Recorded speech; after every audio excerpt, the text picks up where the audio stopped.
Hi everyone. I'm doing my project on body image, the pressure in media, and laws against it.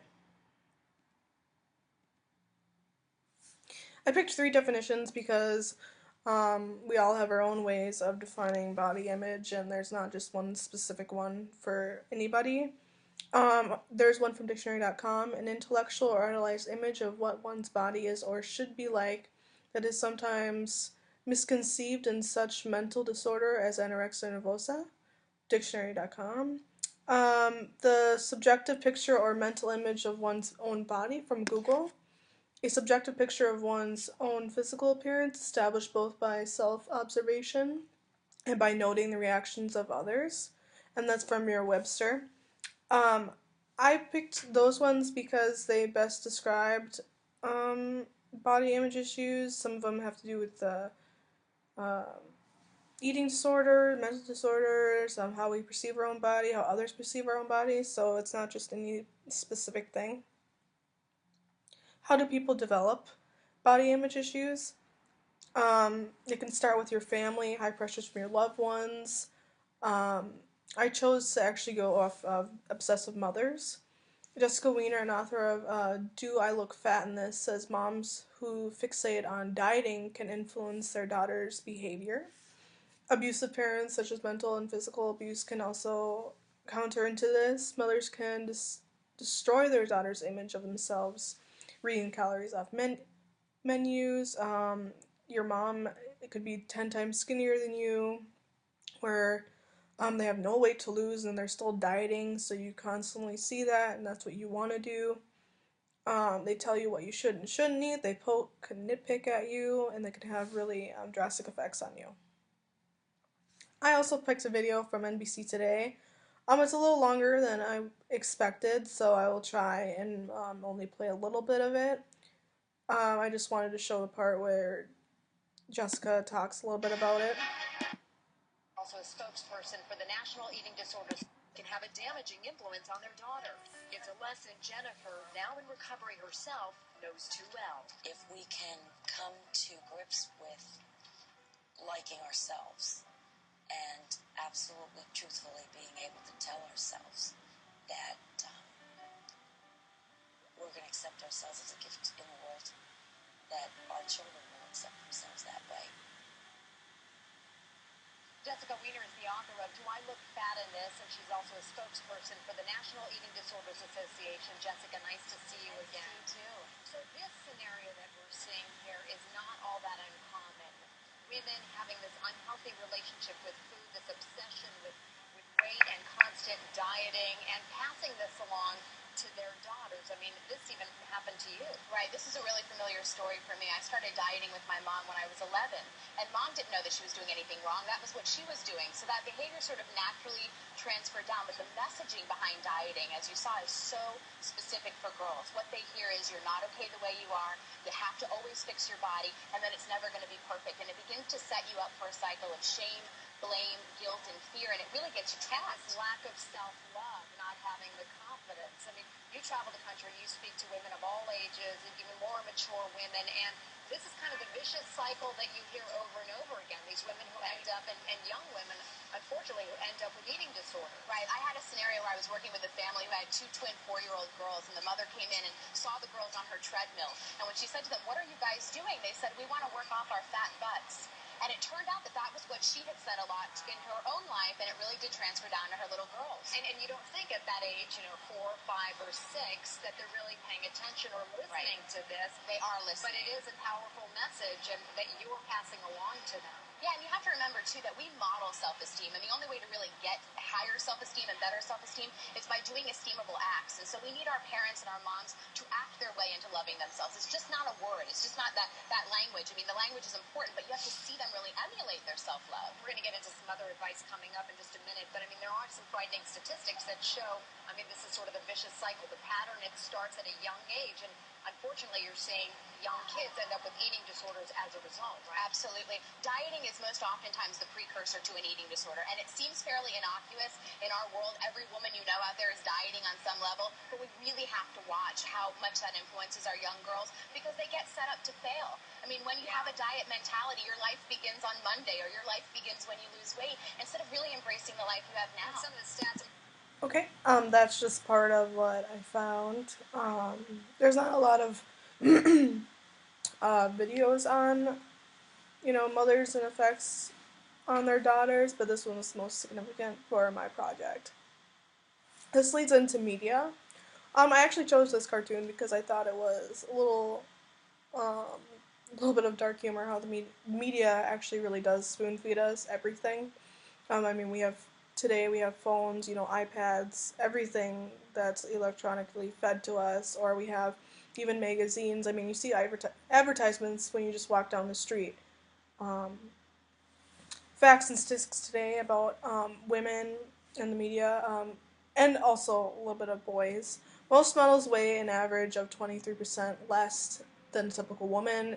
20 years ago, this difference was mere 8%. I chose this Barbie picture because, I mean, it really shows what Barbie would look like if she was an average person, normal, fit, actually having, normal sized feet, standing. Um, and I thought it was just quite interesting to see the complete difference that we're not all, 6 foot skinny and have, size 2 feet. Over 20 years ago, the diet business was not as profitable as it is now.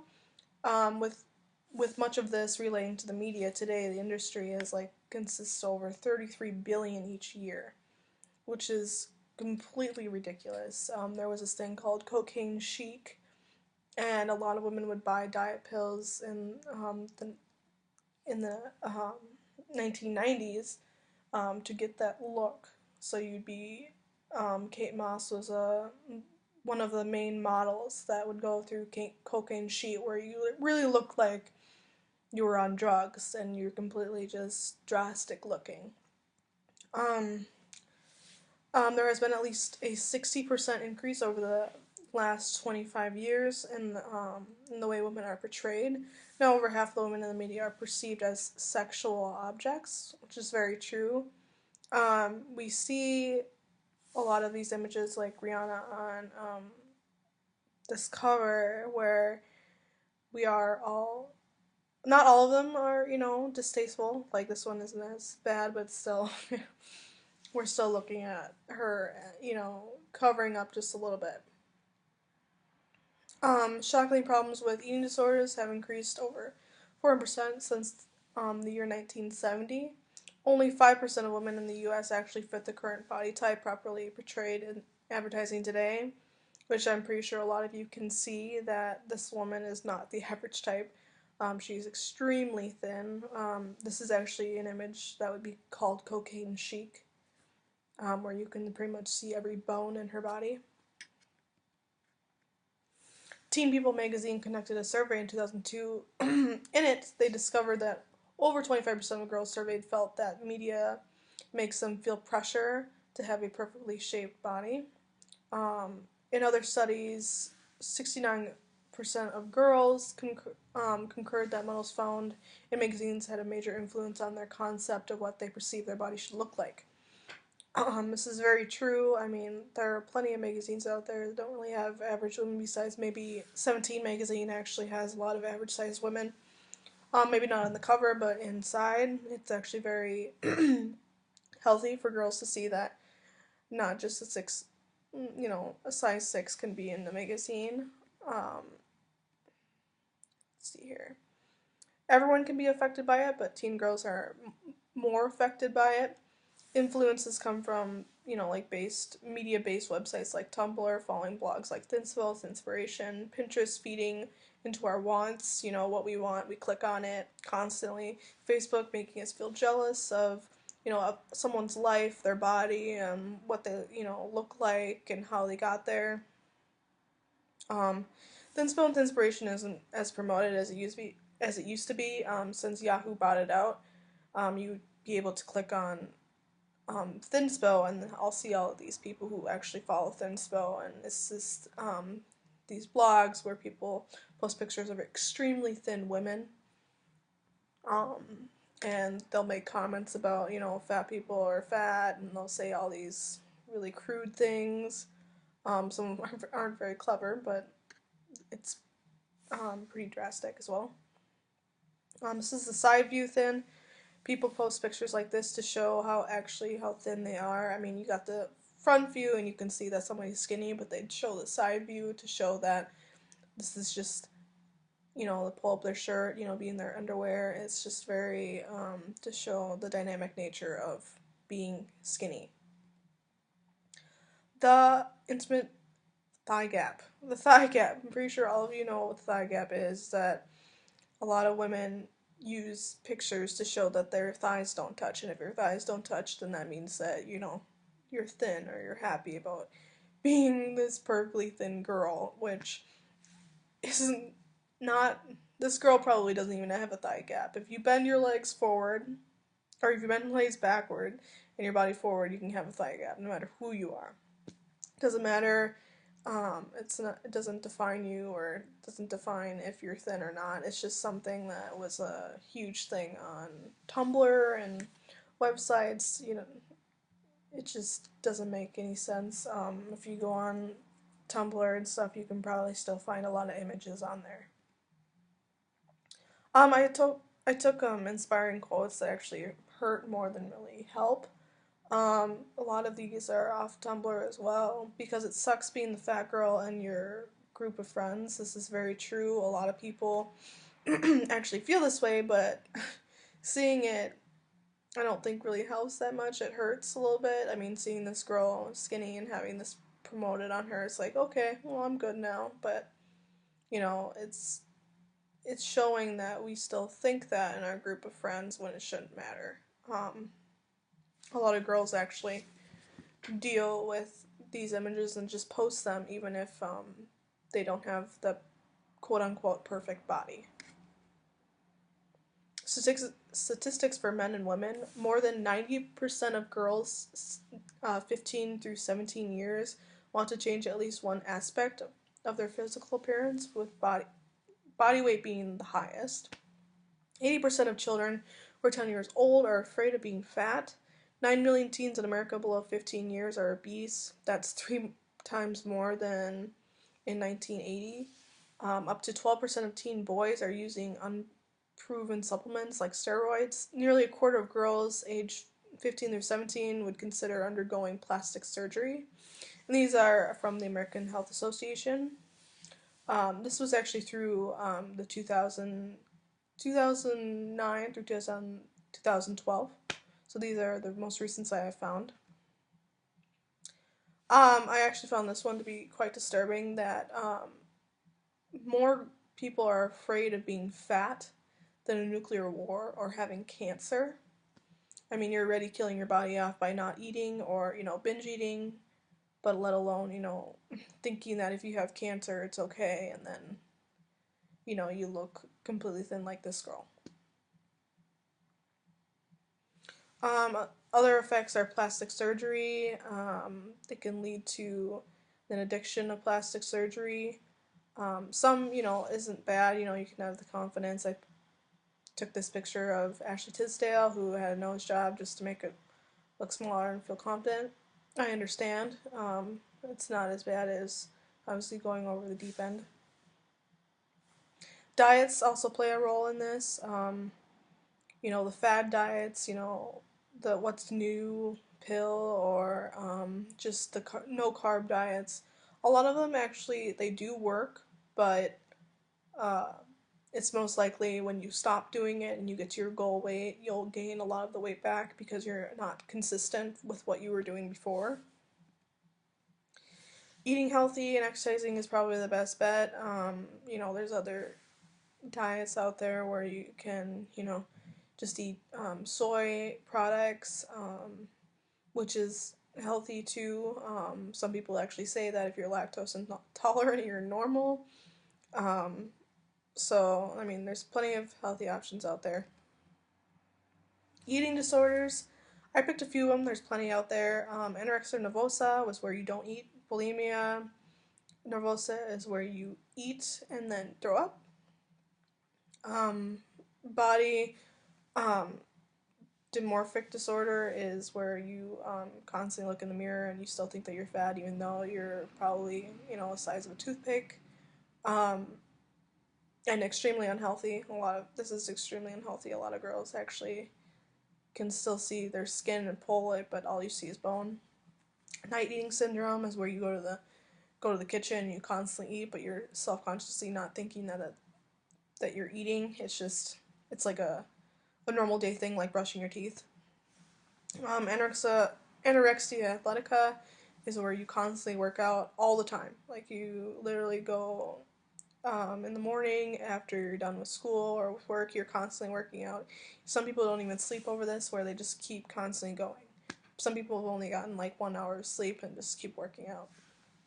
Binge eating is where you um, get a bunch of food and you start binge eating, which is like you just keep feeding yourself until you're about to explode. A lot of people won't eat all day and then go to like McDonald's, get like 8 cheeseburgers and stuff and fill themselves until the food is completely gone, even if they're not full. Like they'll just eat it. Bigorexia is normally for men. Some women actually do suffer from this too, but men will make themselves giant, like from steroids, and it looks like they're like, I don't know, huge balloons. It doesn't even look normal or even healthy at all.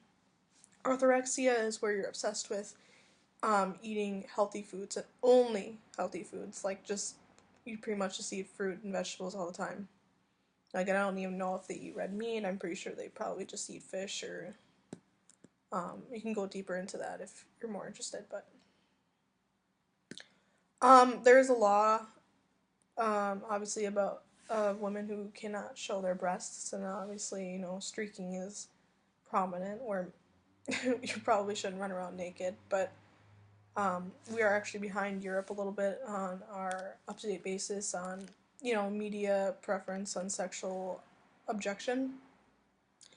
There are a lot of women in Europe who actually, it's not that they're focused on so much the beauty, but they're focused on what the model is wearing or what they're promoting, not so much of who they are or I want that because of them. It's more of just, oh, well, that looks nice, I want that.